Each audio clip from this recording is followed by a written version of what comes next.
Baiklah, Assalamualaikum warahmatullahi wabarakatuh. Perkenalkan, nama saya Muhammad Zikra dari jurusan Tadris PS. Baiklah, pada kesempatan kali ini saya akan menjawab soal ujian tengah semester dengan dosen pengampu Bapak Nurdiansyah pada mata kuliah Sejarah Dunia. Baiklah, jawaban dari soal pertama itu, Renaissance terjadi sebagai respon dari perilaku dominasi gereja terhadap seluruh aspek kehidupan masyarakat Eropa. Untuk mengetahui lebih dalam, kita harus mengetahui keadaan Eropa pada masa abad pertengahan, yang dikenal juga dengan masa periodik Dark Age atau abad kegelapan. Melihat doktrin dan dominasi gereja yang dianggap merugikan masyarakat, akhirnya muncul gerakan yang ingin mempelajari ilmu pengetahuan agar terbebas dari belenggu kekuasaan gereja. Gerakan inilah yang disebut dengan Renaissance. Namun, selain dilatar belakangi oleh dominasi gereja, munculnya Renaissance juga dipengaruhi oleh latar belakang ekonomi. Pada saat itu, Eropa menggunakan sistem ekonomi tertutup, membuat perekonomian hanya dikuasai oleh golongan penguasa. Terjadi kondisi tersebut menyebabkan kehidupan masyarakat terkungkung dan tidak memiliki jati diri yang layak sebagai manusia. Adapun tokoh dari Renaissance ini yang pertama itu Leonardo da Vinci, yang adalah seorang peniman, ahli angka dan filsuf yang memberikan pengaruh besar pada masa Renaissance. Leonardo da Vinci dianggap sebagai pencipta paradigma berpikir dan pola pandang baru mengenai seni ilmu sains di Eropa, khususnya Eropa Barat. Karya Leonardo da Vinci yang paling terkenal adalah The Vitruvian Man pada tahun 1465. Baiklah, untuk soal yang kedua adalah bagaimanakah terjadinya revolusi industri. Lahirnya revolusi industri adalah istilah revolusi industri diperkenalkan oleh Frederick Engels dan Louis Auguste di pertengahan abad 19. Sejak adanya revolusi industri, aktivitas ekonomi banyak memanfaatkan mesin. Hal tersebut tentunya menghemat juga mengakibatkan perbedaan pola hidup masyarakat. Adapun faktor yang menyebabkan munculnya revolusi industri itu, yang pertama, situasi politik yang tidak stabil. Inggris kaya akan bahan tambang seperti batu bara, biji timah, dan kaolin. Adanya penemuan baru di bidang teknologi mempermudah cara kerja dan meningkatkan hasil produksi kemakmuran Inggris. Akibat majunya pelayaran dan perdagangan serta tersedianya modal yang besar untuk bidang usaha pemerintah, memberikan perlindungan hukum bagi hasil temuan baru atau hak paten, sehingga mendorong kegiatan penelitian ilmiah. Besarnya arus urbanisasi akibat revolusi agraria di pedesaan mendorong pemerintah Inggris untuk membuka industri yang lebih banyak. Terjadinya revolusi Prancis diantaranya adalah kemarahan terhadap absolutisme kerajaan, kemarahan terhadap sienigralisme di kalangan kaum buruh, para petani, dan sampai batas tertentu kaum borjuis. Bangkitnya gagasan-gagasan kaum pencerahan, utang nasional yang tidak terkendali yang disebabkan dan diperparah oleh sistem pajak yang tidak seimbang, situasi ekonomi yang buruk, dan sebagian disebabkan oleh keterlibatan Prancis dan bantuan terhadap revolusi Amerika. Kelangkaan makanan di bulan-bulan menjelang revolusi, kemarahan terhadap hak istimewa kaum bangsawan, dan dominasi dalam kehidupan bangsa politik oleh kelas profesional yang ambisius. Kebencian terhadap intoleransi agama, kegagalan Louis XI memenangi gejala-gejala ini secara efektif. Dari banyak faktor yang ada dan sebab-sebab terjadinya revolusi Prancis, yang paling mendominasi adalah karena keserakahan Raja Louis dan Maria Antoniette, istri Raja Louis, yang mempergunakan uang rakyat untuk kepentingan pribadinya. Oleh karena itu, ketika rakyat mengetahui tindakan yang dilakukan oleh rajanya yang sewenang-wenang, rakyat mulai memberontak dengan berbagai cara. Salah satunya adalah dengan menyerbu penjara Bastille dan mengambil kebijakan hukum mati berupa pemenggalan kepada Raja Louis dan istrinya Maria Antoinette. Pada saat menjelang revolusi, banyak kerusuhan-kerusuhan yang terjadi yang dilakukan oleh rakyat karena pada saat itu terjadi perebutan kudeta antara rakyat dan rajanya. Selanjutnya adalah dampak dari revolusi Prancis terhadap Indonesia itu. Munculnya tokoh-tokoh pergerakan Indonesia pun pemikirannya tak bisa dilepaskan dari pengaruh revolusi Prancis. Beberapa golongan terpelajar pun menggunakan prinsip-prinsip dari revolusi Prancis untuk menumbuhkan nasionalisme, mengembangkan bidang pendidikan, melahirkan demokrasi, hingga munculnya hak asasi manusia. Baiklah, soal yang ketiga adalah jawabannya. Pembentukan NATO bertujuan untuk mempertahankan Eropa Barat dari kemungkinan serangan Uni Soviet. Sebagai tandingan NATO, Blok Timur membentuk Pakta Warsawa pada tanggal 14 Mei tahun 1955. Dalam pertemuan di Warsawa, Polandia, Pakta Warsawa dibentuk atas kekhawatiran Blok Timur mengenai keberadaan NATO yang sewaktu-waktu dapat menjadi ancaman. Negara-negara yang tergabung dalam Pakta Warsawa adalah Uni Soviet, Albania, Bulgaria, Cekoslovakia, Jerman Timur, Hongaria, Polandia, dan Rumania. Perang dingin mencapai puncaknya pada tahun 45 sampai 53. Pada periode ini, Soviet tidak berhasil memblokade sektor-sektor Jerman Barat yang dikuasai Barat. Peristiwa global berdampak pada kesemua benua baik Asia, Eropa, Afrika. Karena perang dingin menyebabkan perekonomian negara miskin dan berkembang semakin tidak stabil, sehingga ada beberapa negara mengalami krisis. Baiklah, untuk jawaban nomor 4, yaitu peristiwa-peristiwa penting setelah Perang Dingin, yaitu bekas Blok Timur menjadi demokratis dan terintegrasi ke dalam ekonomi dunia. Sebagian besar bekas satelit Soviet dan 3 bekas Republik Baltik diintegrasikan ke dalam Uni Eropa dan NATO. Dalam 2 dekade pertama periode itu, NATO mengalami 3 rangkaian perluasan. Prancis berintegrasi kembali ke dalam komando NATO.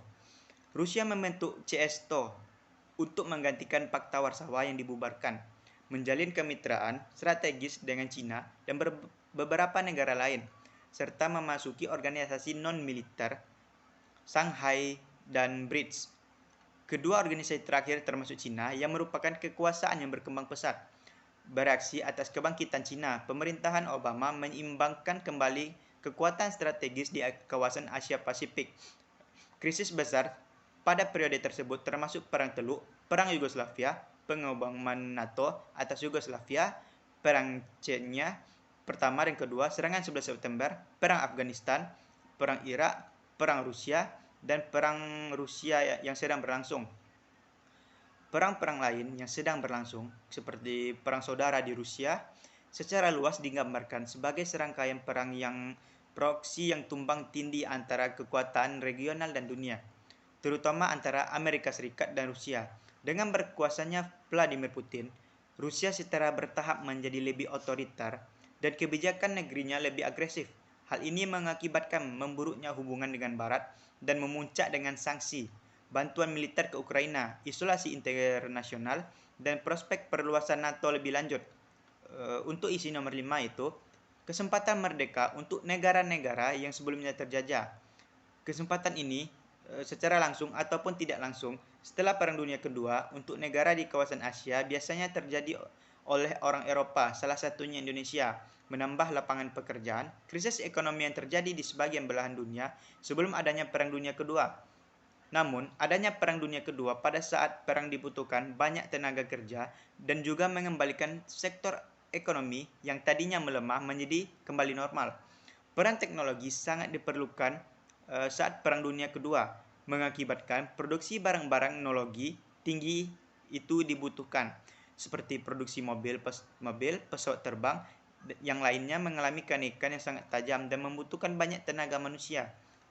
Peran perempuan mulai muncul. Biasanya peran perempuan pada saat itu hanya dipergunakan untuk melayani tentara pada saat perang. Namun, seiring berjalannya waktu, perempuan dengan keterampilan mereka melalui pabrik kantor ataupun peternakan yang tadinya digunakan oleh kaum laki-laki dalam kamp militer. Namun dengan adanya hal tersebut membuat rasa percaya diri dan juga keinginan perempuan untuk memiliki hak, salah satunya dengan kesetaraan dalam membayar, di mana perempuan pekerja tidak lagi bergantung pada laki-laki. Selanjutnya adalah isi untuk nomor 6. Kekalahan Jerman pada saat Perang Dunia Kedua mengakibatkan negara ini terbagi menjadi 4 zona.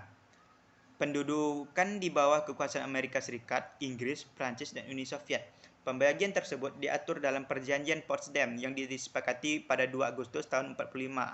Antara lainnya, 3 zona barat yang masing-masing diduduki oleh Amerika Serikat, Inggris, dan Prancis digabungkan membentuk Republik Federal Jerman. Sementara Jerman Timur yang diduduki oleh Uni Soviet menjadi Republik Demokratik Jerman. Perpecahan semakin terasa saat dilakukan pembatasan wilayah dengan membangun tembok Berlin pada tahun 1961 hingga pada 1980-an. Kekuatan politik dan ekonomi Uni Soviet mulai melemah. Sejalan dengan itu, intervensi mereka atas politik Blok Timur terus berkurang. Situasi semakin memburuk saat kebijakan glasnost atau keterbukaan politik dan perestroika retroduksi ekonomi yang diterapkan oleh Sekretaris Jenderal Uni Soviet Mikhail Gorbachev mengalami kegagalan. Hal itu kemudian mendorong rakyat Jerman Timur untuk melakukan pemberontakan dan revolusi demi lepas dari Uni Soviet. Beberapa peristiwa yang mendorong bersatunya Jerman antara lain adalah kemajuan pesat di Jerman Barat yang menimbulkan keinginan Jerman Timur bergabung. Yang kedua, kronologi reunifikasi Jerman pada 1989 terjadi demonstrasi besar-besaran oleh masyarakat Jerman Timur dan peruntuhan tembok Berlin. Hancurnya tembok pembatas yang oleh Churchill disebut sebagai tirai besi ini menjadi tanda runtuhnya rezim komunis di Jerman Timur. Perkembangan dan tokohnya meski pembatasan masih dijaga ketat, ribuan orang Jerman Timur mulai memberanikan diri melarikan diri ke Jerman Barat. Peristiwa tersebut mendorong diadakannya pemilihan umum bebas pertama di Jerman Timur pada tahun 1960. Wakil rakyat terpilih kemudian diberi mandat untuk berunding dengan Jerman Barat, membahas tentang penyatuan kembali. Pada tahun 1989, Jerman Timur, Jerman Barat, Britania Raya, Prancis, Amerika Serikat, dan Uni Soviet segera mengadakan pertemuan untuk membahas syarat-syarat penyatuan Jerman. Pertemuan diselenggarakan di sejumlah tempat seperti di Berlin, Paris, Bonn, dan Moskow. Negosiasi antara negara-negara tersebut melahirkan Perjanjian 24 atau Perjanjian Penyelesaian Akhir yang secara resmi memberikan kedaulatan penuh kepada negara Jerman. Pada 23 Agustus 1990, Parlemen Rakyat atau Volkskammer memutuskan bahwa Republik Demokratik Jerman akan digabung dengan Republik Federal Jerman. Perwakilan kedua Jerman kemudian menandatangani Perjanjian Persatuan atau Einigungsvertrag pada tanggal 31 Agustus 1990. Pada sidang Volkskammer yang diadakan pada tanggal 20 September 1990, Parlemen sepakat tentang reunifikasi. Realisasi penyatuan Jerman secara resmi terwujud pada tanggal 3 Oktober tahun 1960, bertempat di gedung Reichstag. Dengan begitu, Jerman Demokratik Jerman tidak ada lagi dan 16 juta warganya resmi bergabung dengan Jerman Barat, membentuk Republik Federal Jerman yang baru dan bersatu. Baiklah, soal yang ketujuh adalah gerakan Asia Afrika dan orang yang terlibat dalamnya. Yang pertama itu gerakan nasionalisme Cina. Tokoh yang mempelopori gerakan nasionalisme dari Cina adalah Dr. Sun Yat-sen. Ia mendirikan partai politik bernama Partai Nasional Cina atau Kuomintang. Ia mencita-citakan Cina berdasarkan Sanminchu I, 3 sendi kedaulatan rakyat, yang terdiri atas Republik Cina adalah suatu negara nasionalis Cina. Pemerintah Cina disusun berdasarkan demokrasi atau kedaulatan berada di tangan rakyat. Pemerintahan Cina mengutamakan kesejahteraan sosial bagi rakyat Cina dan antara tahun 1916 sampai 1922 terjadi kekacauan di Cina, tetapi hal tersebut dapat dipadamkan oleh Dr. Sun Yat-sen dan ia menjadi presiden pertama Cina sampai akhir hayatnya tahun 1924. Pemerintahannya digantikan oleh Chiang Kai-shek. Yang kedua, pergerakan nasionalisme di Turki. Tokoh yang mempeloporinya adalah seorang tokoh militer Turki yang bernama Mustafa Kemal Temar atau yang lebih dikenal dengan Hakim Atatürk. Gerakan Turki Muda merupakan awal dari gerakan nasionalisme yang dilakukan oleh rakyat Turki. Hal ini disebabkan karena gerakan itu terbentuk atas dasar semangat kebangsaan yang berusaha menggulingkan kekuasaan barat dan menentang rezim lama yang lemah atau Sultan Hamid II. Gerakan tersebut berhasil mengusir sekutu dan memaksa untuk duduk di meja perundingan Perjanjian Lausanne pada tahun 1923. Yang selanjutnya adalah Gerakan Nasionalisme Filipina. Tokoh yang mempeloporinya adalah Jose Rizal. Ia memimpin pemberontakan ketipuran yang bertujuan untuk mengusir penjajahan bangsa Spanyol dari Filipina. Namun, pemberontakan itu gagal dan Jose Rizal dijatuhi hukuman mati pada tanggal 30 Desember 1996. Kematian Jose Rizal menimbulkan kemarahan rakyat Filipina terhadap penjajahan Spanyol. Hal tersebut terbukti sejak tahun 1896. Pemberontakan dilanjutkan oleh Euriho Aguinaldo dan kemerdekaan pun diperoleh pada tanggal 12 Juni 1898. Namun kemerdekaan itu tidak berlangsung lama karena kemunculan Amerika Serikat yang menghapuskan kemerdekaan itu. Amerika Serikat baru memberikan kemerdekaan kepada Filipina pada tanggal 17 Juni 1946. Yang terakhir adalah Gerakan Nasionalisme India. Negara India memulai gerakan nasionalismenya dengan membentuk sebuah organisasi bernama All India Nation Congress. Tokoh-tokoh yang terkenal dalam organisasi tersebut adalah Mahatma Gandhi, Pandit J. Nehru, Betila, Moh Ali Jinnah, Iskandar Mirza, Liaquat Ali Khan. Tokoh yang paling terkenal adalah Mahatma Gandhi yang dijuluki Bapak Kemerdekaan India. Dasar perjuangan dari Mahatma Gandhi adalah sebagai berikut. Yang pertama, ahimsa atau dilarang membunuh, yaitu gerakan anti peperangan. Yang kedua, hartal, yaitu suatu pergerakan rakyat yang menolak bekerjasama dengan kolonialisme Inggris. Yang ketiga, Satyagahna, yaitu suatu gerakan rakyat India yang tidak bekerja dengan pemerintahan kolonial Inggris. Yang keempat, Swadesi, yaitu suatu gerakan rakyat India yang memakai barang-barang buatan negeri sendiri. Dengan keempat dasar perjuangan itulah rakyat India mampu mengusir kolonialisme Inggris dari negara mereka. Yang kelima itu gerakan nasionalisme Mesir. Tokoh yang mengawali pergerakan tersebut bernama Muhammad Ali dengan cara menjadi bagian dari Kesultanan Turki. Lalu Muhammad Ali ditunjuk sebagai pasha atau gubernur. Setelah ia menjadi pasha, Muhammad Ali mulai membangun Mesir menjadi sebuah negara yang kuat dan perlahan mulai memisahkan diri dari Kesultanan Turki. Hal tersebut memicu peperangan antara Mesir dan Turki.